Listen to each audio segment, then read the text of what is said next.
Well, we're back with another What's the Difference? I wasn't expecting the Charlie and the Chocolate Factory video to do that well, but it did. And so if I'm going to turn this into a series, I'm going to kind of treat it on a one for you, one for me type deal. So today I'm covering one of my favourite musicals of all time, Amelie. Amelie is based on the French film of the same name, unless you're in France, then it has a much longer name, and is about a young girl who grows up unable to make connections and how this affects her in her adult life as she starts to be inspired to become an anonymous good deed doer.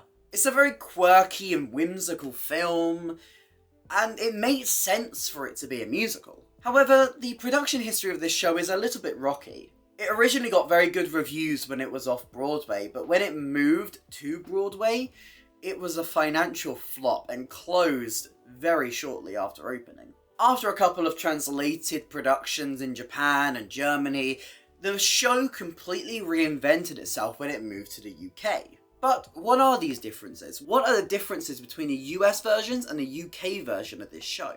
Let's find out. But you haven't seen my face before. Hi, I'm Ellie. I talk about theatre. I do reviews, I do discussions, I do video essays, and if that sounds interesting to you, please consider hitting like and subscribing. It really helps me out and it helps out the channel. But let's talk about Amelie. I'm really excited for this one. I'm a massive Amelie fan. I'm just like, yes! Now, I'm going to kind of combine slightly the pre-Broadway and the on-Broadway versions of this show. They are quite similar. There are some striking differences, and I will be kind of covering these as they come up. But it was a lot easier to find footage of the pre-Broadway version than it was of the actual Broadway version. So I'm using a lot of synopsis here for the Broadway version, and I'm using a lot of the cast recording just to find the little differences between these versions, and contrast that to the strikingly different UK version that I'm very aware of. Let's start with the big sweeping changes in this show. Let's start with accents. Even though this is a story that is rooted in French culture and is set in France, the American version decided to play this with an American accent. Which is fine. We've obviously seen stories that have been taken from other countries and have been performed with a different accent. The most obvious example is Les Mis, a famous French story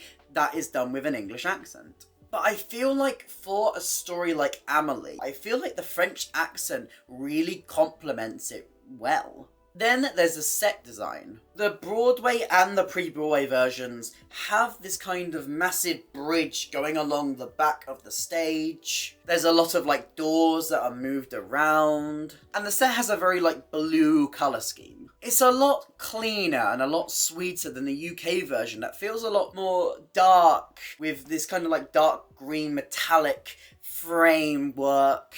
The giant Metropolitan sign, and I feel like these colours match the film's kind of filter a little bit better. And then the biggest change that was made to this show is the UK version decided to stage this with an actor-musician cast. Every actor in this show plays some kind of instrument throughout. We have actors playing accordions, pianos, guitars, and even Amelie and Nino both play their own instruments, Nino taking up guitar and Amelie taking up piano for one number in the show, which we'll get to later. But let's actually dive into the show itself to find out what are the vast changes. Let's just say there's a lot. Let's start with the opening of the show. Pre-Broadway and the UK actually have the same opening number, and this is The Flight of the Blue Fly. This is a song that kind of takes us through the different characters in the show and introduces you to everyone before you get to meet Amelie. I like this because Amelie is not just about Amelie. There is a massive kind of cast of characters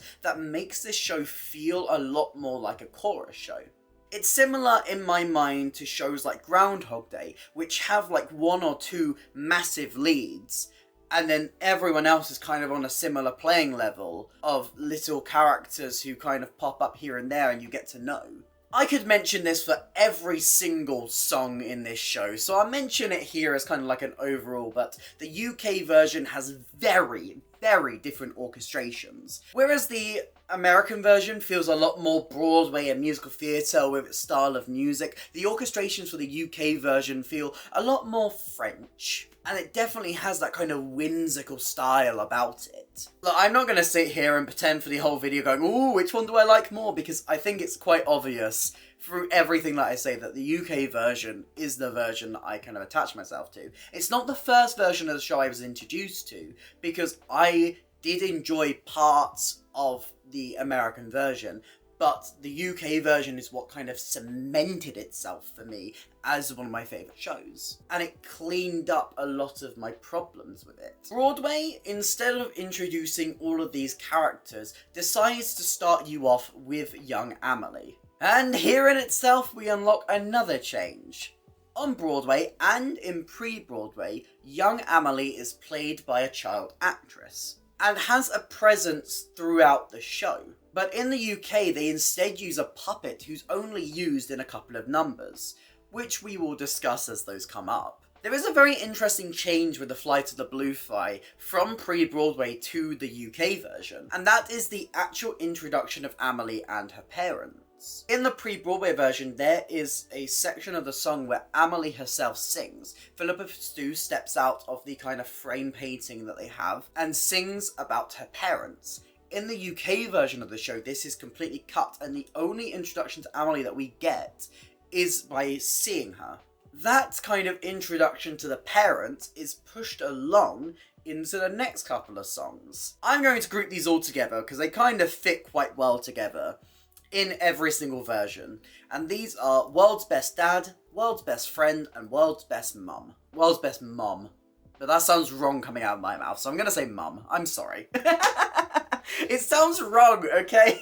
While these songs have very similar ideas in every single production, the US and the UK versions are very different. The US versions feel a lot more childlike and a lot simpler. There's a lot of guitar and they're quite upbeat, it's very cutesy. Whereas the UK version is a lot colder. If I don't have the world's best dad, at least it's on his coffee cup. And once a month I get to have my very own checkup. World's best papa. I used to see it on his coffee cup. And it's not just a phrase. Every 31 days he provided a monthly checkup. And the UK version adds extra parts, an almost like marchy beat that kind of introduces each of the parents and with a little bit of narration. But however, what happens in these songs stay the same. Amelie gets a checkup from her father, they find out that her heart is racing, and they decide to homeschool her and give her a pet. In both of the American versions, she gives the pet a name, Fluffy. However, the pet actually doesn't get this name in the UK version. Again, just like with World's Best Dad, this song is completely different but has the same kind of idea. In the US versions, we have an actor come on with a giant fish head on, and they kind of sing a duet together, whereas the UK version is a bit more grounded and Amelie is just singing to the bowl itself. And how the fish is gotten rid of is very different in both versions. In the US version, the mother tries to take the fish away from Amelie, and this results in the fish flying out of the bowl, and then they get rid of it. In the UK version, however, the fish gets so annoyed with how neurotic and how much the mother is going on that the fish just jumps out of the bowl itself. They go to a nearby canal and Amelie throws the fish into the sea. In both versions, the fish then comes out and says goodbye to Amelie. In the US versions, he says it in English. In the UK version, however, this is done in French. Au revoir. I feel like it's interesting to talk about the characterization of the parents in both of these productions, because I feel like even though they're both quite cold, the UK version definitely feels a lot colder. I said I would get back to it, so let's do it. Let's talk about the Amelie puppet. This small Amelie puppet is puppeteered by one of the fellow actors. However, it is Audrey Besson who takes up the role of young Amelie and older Amelie in this show. I like how there's not any difference between how older Amelie sings and how younger Amelie sings. I think it's quite an interesting touch. And having older Amelie there definitely gets you that time to get used to her and used to how she acts. acts and used to her as a character. And I think the puppetry is really interesting and really fun. While World's Best Dad and World's Best Pet are completely rewritten, the versions of World's Best Mum are very similar between the two shows. I think the biggest difference is the reaction to the mother's prayer. I think the UK version gives the moment a lot more weight and kind of makes it feel a lot more heartbreaking, because you really do feel for Amelie in this moment. Because you can tell how much the mother just doesn't care about her. Whereas the US version kind of hides it a little bit, and specifically the pre-Broadway version, I don't know if they continue to do this in the Broadway version, but during this moment they kind of distract from what Amelie's mother is actually saying, with some people like skating past and Amelie having visions of people walking past with like crocodile heads and such. And then there's the mother's death. This is one of the things I'm very glad that they changed, because it almost felt like the US version was mocking the subject material.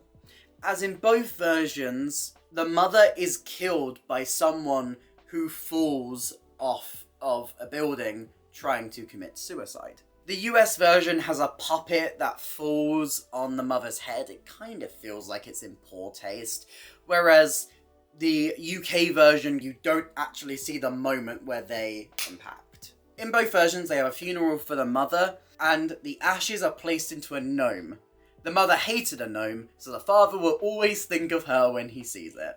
It's just such a funny line. Here's our biggest change so far. This is where Broadway places the song Times Are Hard for Dreamers. This is the smash hit song of the show. In both versions of the show, this is the song that everyone kind of gravitated towards. And it's quite interesting because this song is kind of framed in this version as an I Want song. It's the story trying to adhere to the typical Broadway formula. However, this is a show based on a film that didn't really fit itself into that.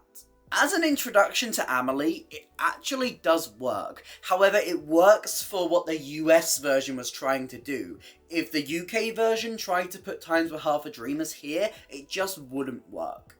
We get introduced to the cafe. This is another place where the pre-Broadway version and the UK version have a lot more similarities than the actual Broadway version does. As in both of these versions, we get an introduction to the people who work and come to visit the cafe that Amelie works at. Both the UK and the pre-Broadway have a song here that is called The Sound of Going Round in Circles. However, the off-Broadway version is a completely different song. It's cute, it works its purpose, but it doesn't really have much substance to it, or even much identity of itself. I can understand why, when this moved to Broadway, this was one of the songs that got the cut. They managed to make this work a little bit better in the West End version. It's not the greatest song in the world, but it definitely works and serves its purpose a lot better than the pre-Broadway version did. On Broadway, this song was cut completely. Amelie works her job, she gets invited out by her co-workers to go grab a drink, and she decides not to go, and instead she walks home, and we see her journey from the cafe to her house. This is a song called The Commute. It's very similar in the versions, but with a slight difference. Off-Broadway and on-Broadway have essentially the same song here. There's a line change here and there, and a joke that didn't quite land. You can tell it didn't really land with the LA audience that they decided to cut. I think you can tell the difference between the idea behind this song through how it was changed between these two versions. The American one is quite sweet and upbeat, and it's quite like, yeah, it's lovely, and everything's fine, and she's walking home. The UK version is a lot slower, and there's a certain line that keeps being repeated, and nothing changed. She walks home from work,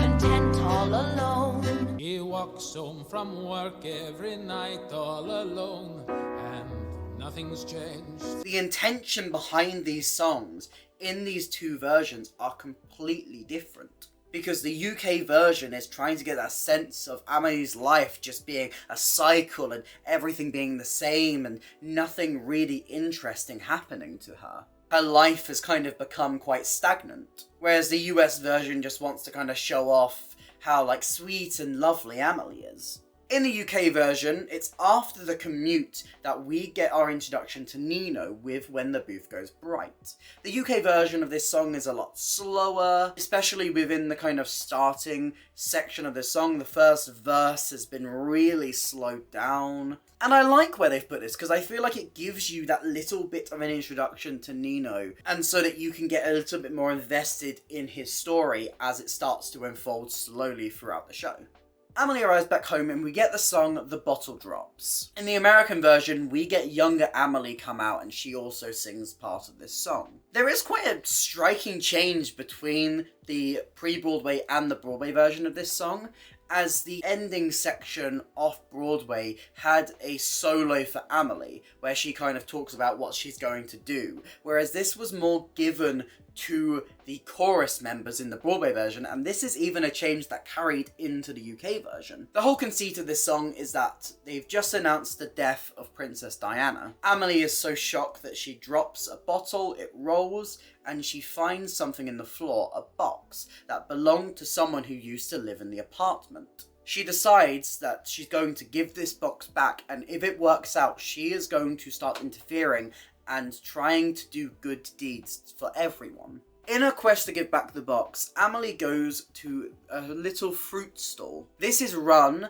by the man who used to live in her apartment and his shop assistant, Lucien. We get a proper introduction to them in the UK version, using the actual script here so I can give you the proper line. This grocer's assistant is Lucien. He's no genius, but Amelie likes him. She likes the way that he handles each vegetable like a precious object to be treated with care. It's the way of showing his love of good work.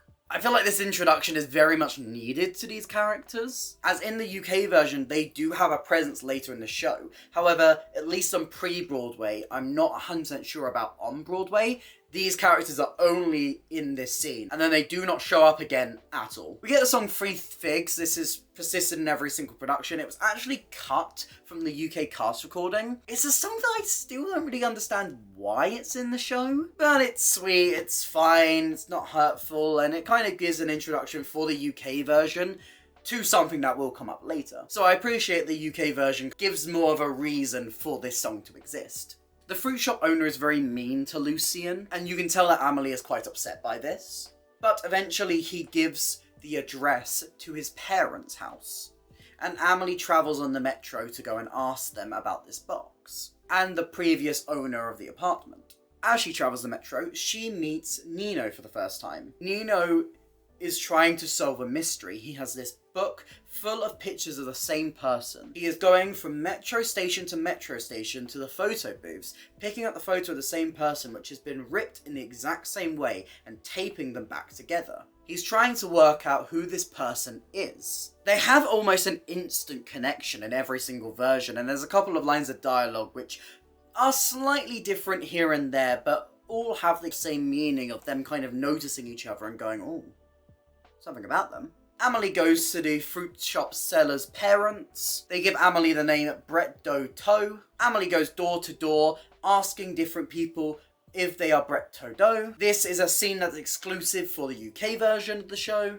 A door creaks open and we meet the glass man. This man's name is Dufayel. Dufayel has a very rare bone disease, which means he's stuck in his apartment and can't go out for the risk that his bones would break. He lets Amelie know that she has got the wrong name and that it is Brett Todo, not Brett Doe Toe. Here we get the song The Girl with the Glass, as Amelie is introduced to Dufayel's painting, which is a copy of The Luncheon of the Boating Party.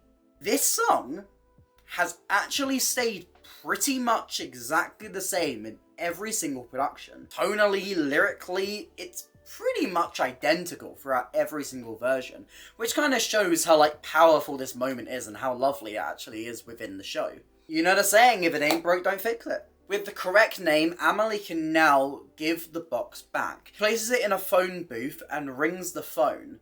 Bretado answers it and he finds the box. Afterwards in the cafe, Bertaudeau enters while Amelie is working. We start to see the reaction to her good deed and how this kind of fulfills her and makes her feel so good. And it gives us a little bit more time to get used to some more of the characters in the cafe. I haven't really spoken in detail about these characters yet because there's just so much to talk about with this video. And look, the last one was 37 minutes long. This one feels like it's going to be even longer, and I'm basically only comparing 2 productions here. But let's do it quickly. I've mentioned Collignon, who is the fruit shop peddler. There's Hippolyto, who is a writer with a massive case of writer's block. There's Georgette, a germaphobe. There's Joseph, who's kind of like a greasy man who goes to the cafe, who has a massive obsession with a ex-lover. There's Suzanne, who now runs the cafe, who used to work in a circus. However, when her trick went wrong, she broke her ankle. Then there's Gina. Her story's a little bit more complicated, so let me just explore it properly. She had a previous lover who died in a plane crash after running off with another woman. She also had a fling with Joseph, and she is the ex-lover that Joseph still kind of obsesses over. But Gina has this one letter from her ex-husband that she still goes over despite the way that their relationship ended. There you go, I've explained the characters in the cafe. That will help me later. There you go. But Amelie's good deed pays off and she goes to start doing more. Here we get the song Tour de France. Very similar for each production, as Amelie takes a blind man and walks with him and tells him everything that's going on around him. After this, Amelie goes home and she has an almost dream sequence where she imagines that she is being celebrated like Diana. This is where we get the song Goodbye Amelie, where Elton John steps onto stage and sings a song at Amelie's funeral. It is high camp, especially in the UK version. That kind of makes it feel more soulful and speeds up the ending bit to make it feel so bombastic and big and full of energy. In the UK version, this is the end of Act 1. However, interesting to note that the Broadway version and the pre-Broadway version both ran without an interval, running the show at about 100 minutes long. In the UK version, Goodbye Amelie, end of Act 1, and we start Act 2 with a song called Half Asleep. It's a lovely, sweet, slow song that's kind of a duet between Amelie and Nino in 2 different places. It explores how both of them are drifting through life. It's quite sweet. It's not really the most substantial song for the plot, but it's lovely. It's a nice little easing way back into Act 2. This song doesn't exist in the American version of the show, and instead we go straight into Backyard. Amelie goes home to visit her father, who is still obsessing over the garden gnome that contains the ashes. Amelie begs him and begs him to come with her and visit her in her new place. But her father is so hesitant to leave the gnome alone. So, when Amelie's father is not looking, Amelie steals the gnome and gives it to one of the people at the cafe.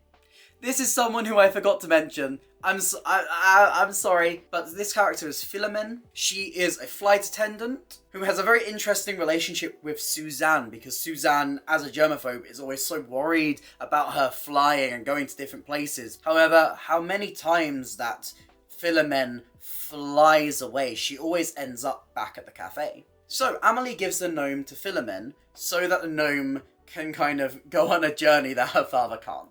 On the way home from her father, this is where Amelie finds Nino's book. This is the same in all the versions of the show. However, the Broadway version places When the Booth Goes Bright here. And yeah, it works, but I do prefer how the UK version gets you used to him and used to his character beforehand, so that it doesn't need to kind of waste the time now when you really want to get on with the story. Amelie speaks to Dufayel, and you can tell that Amelie is quite hesitant to give this book back, but she decides to go to Nino's place of work, which is a sex shop, and she goes dressed as a nun. Here we get the song Sister's Pickle, as she kind of decides that no, she doesn't want to give it back yet, she wants to hold on to it, and she runs away. The song is pretty much the same in both versions, except the Broadway version is a little bit slower. Whereas the UK kind of feels a bit more manic and panic, and she's like actually thinking this through and going, what's going on, what's happening, what am I doing, you get me, that's what's happening. This is where we get the song Halfway. In the US version, this is a song that is sung by young Amelie. However, in the UK version, this moment is Amelie kind of at her lowest. She's not sure why she keeps doing this to herself. So she sits down at the piano and she plays the song herself. Eventually joined by the other members of cast, playing their respective instruments. There's a lot more weight behind the UK version of Halfway. There's a lot more emotion, especially within the second verse of the song, where she goes back and she starts talking about her childhood, where she was so desperate to get to know her mother and get used to her mother and her mother to see her. However, just like the lesson that her mother kept teaching her, they were always halfway away from each other. I think the song is strong in both versions, but the UK version's little addition to it just makes it so powerful. We get a phone call between Nino and Amelie here, and Amelie gives some photos and some hints to Nino, and the mystery of where the book is starts to continue and unfold, and Amelie gets more frustrated with herself of why she is just finding it so hard to just talk to this person. We see Amelie start to commit more and more good deeds here, especially for the people that she knows around her. We get the song Window Seat here, where Amelie makes new letters from Gina's husband, which gives her some closure on the entire situation that she went through. This song is the first good deed of the several ones that we get in the cafe in the UK version. However, at least in the pre-Broadway version, we get Amelie starting to hook up Joseph and Georgette together. This comes first in the US version, but comes second in the UK version. It's just a very slight structural change. To get them to hook up, Amelie gets them both into the bathroom at slightly different times, and in there they do things to each other that you can imagine. Then, Amelie's father arrives to the cafe. In the UK version, this is where the song Thin Air goes, which is a solo for Nino, as he kind of takes some of the hints that Amelie has given him and starts to put up posters so that he can try and find her. After that, we then get the payoff to Amelie's father. However, the US version does this all within one scene. Amelie's father has received so many postcards and photos from Amelie's friend of his gnome visiting all of these different countries, and we get this really comedic and silly song, No Place Like Gnome, where the gnome kind of sings about all the different places he's gone. It's camp. It is camp. Camp to a T. And after this, Amelie thanks her father for making the trip, and almost to soften the blow, Amelie sets him up with her boss. As previously mentioned, in the UK version, Lucien and Collignon, the two workers at the fruit stand, have a presence in the cafe later in the show. That later in the show is right now, and I'm going to talk about it right now. Let's go. Now, what's quite interesting about this scene is that this scene is completely different in this script. This is the UK version of the script. I bought this when I saw it at the other Palace, so that would have been in January 2020. So the show had already been touring for about half a year at this point. But obviously how scripts work is that often, to get them published in time, scripts are given to publishers before the actual show has been mounted and previews are done. So a lot of the time, this is different to the show that actually goes on stage. So we're actually going to compare a difference between this script and the actual show that was premiered.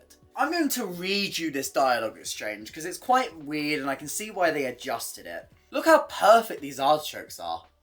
Oh yes, he's an artist. He goes home with a ton of unused produce, talking to the leeks in the dark. Why, the boy's a vegetable himself.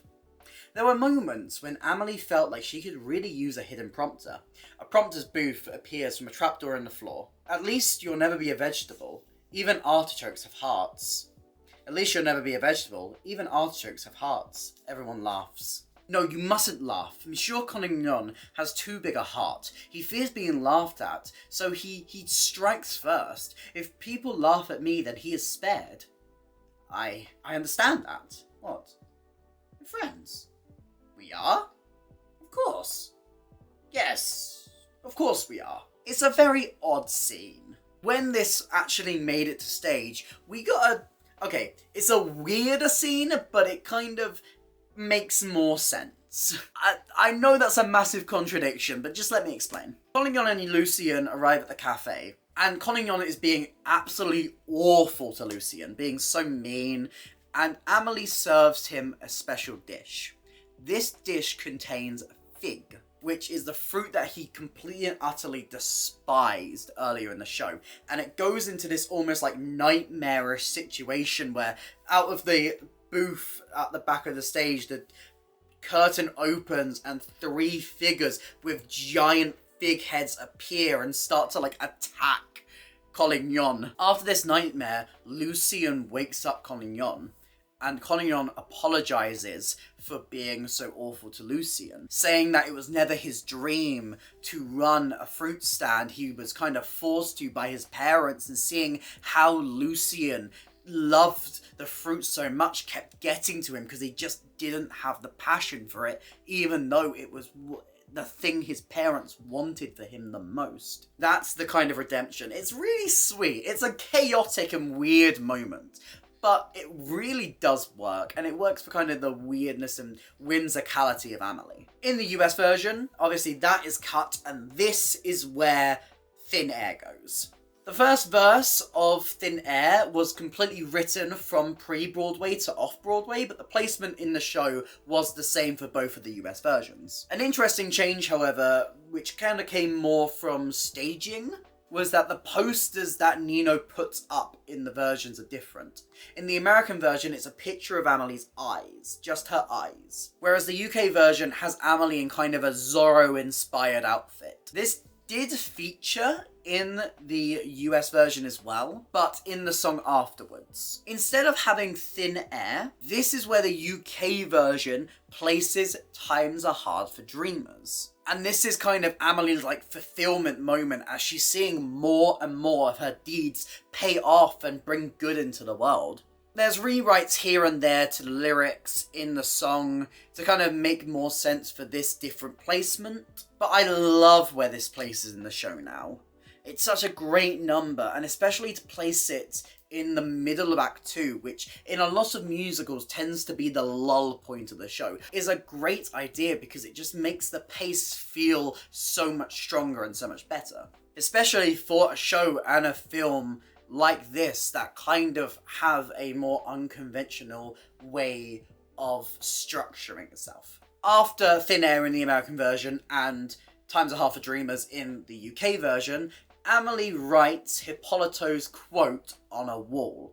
This inspires Hippolyto to keep on writing, and it's a lovely little moment. Tiny change I'm going to mention here, mainly because I just think it's interesting, is that Amelie notices Nino's posters. In the US version, this happens before Hippolyto sees the quote, but in the UK version, this happens after Hippolyto sees the quote. Now, from here on in, the American versions and the UK version are structured very similarly. There isn't really any songs that kind of come out of nowhere or are restructured. It's pretty much note for note, except for like little lyrical differences, so I'll go through it with that in mind.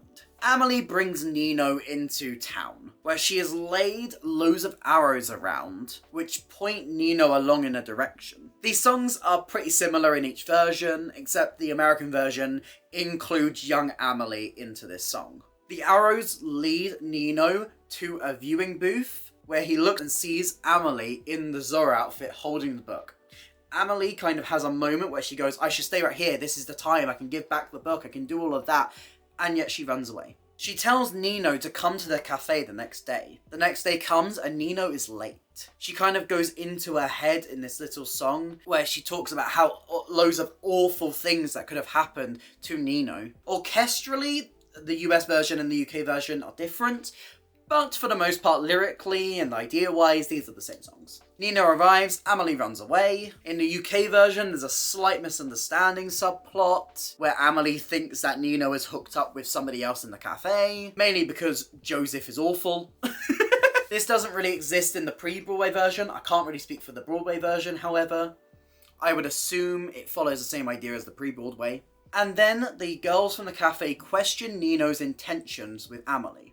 This song is a better haircut. I love this song. This is a fun song. I even quite like the American version of this song. And after Nino passes the test, they give him the address. On her way home, Amelie has an argument with Dufayel. She runs back home and hears a knock on her door, who is Nino.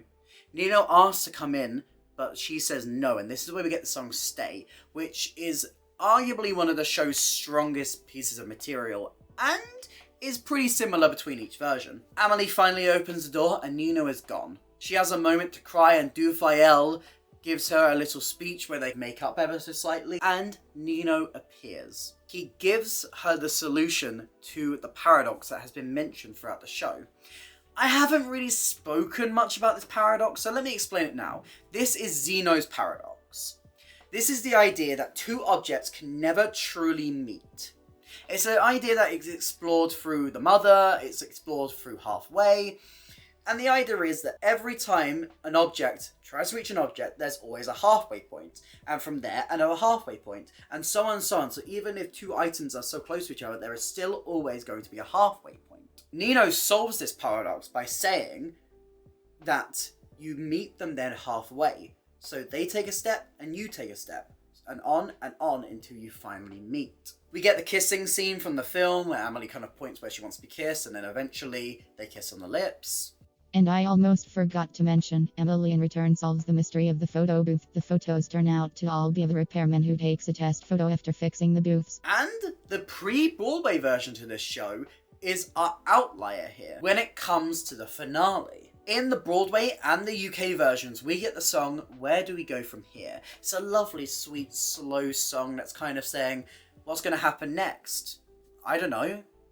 But you know what? I'm happy to go into it with you. Instead of having this finale in the pre-Broadway version, this finale is kind of made up of a couple of different reprises of songs. We get a reprise of Booth Goes Bright, which does exist in the other versions, but Where Do We Go From Here kind of takes the first part of this song. And with that, Amelie ends. Whew, there we go. I think the biggest thing that really defines each of these versions, and this is pushing both pre-Broadway and on Broadway together, is just the tone of it. I think the American version was trying to go very much musical theatre. It was going, you know, the bright sweetness, the cheesiness, and I don't know how well that gelled with the kind of whimsical story of Amelie, which itself is weird, but it is also strangely grounded. It is a contradictory film, and within that, it should kind of be a contradictory show. I love what they did when they took this over to the UK. It really feels like they rethought a lot of it and gave it more time and gave it its sense of identity back. I think both Audrey Besson and Philippa Soo are great Amelies within their own right and within what the musical was asking for. If I put on the Broadway version of Amelie right now and had the exact same cast, the exact same staging, the exact same structure, and put Audrey Besson in there, it would not work. Same vice versa. If I tried to put Philippa Soo into the UK version, it would not work. And I think that just goes to show how different these two productions actually were. With just a little bit of changing the structure, they completely reinvented this show and breathed so much new life into it. And I'm so glad for that, because it finally got the praise that it really deserved. I am sitting here hoping and praying that we will eventually see Amelie come back to our stages very soon. I mean, there has been productions talked about, there's been rumours I've heard, but Amelie is something special. And it is a case of where the changes to the show has really helped it to cement itself as one of my favourite musicals of all time. But what do you think? Are you a fan of the Broadway version of Amelie? Are you a fan of the West End version of Amelie? Let me know all your thoughts in the comments down below. And remember that theatre is subjective. So if you like the Broadway version, that's amazing. Tell me why and celebrate why. If you did enjoy this video, please consider hitting like and subscribing. It really helps out the channel. There's some links to some other videos on screen right now, but that's it for me today, and I'll hopefully see you next time. Bye!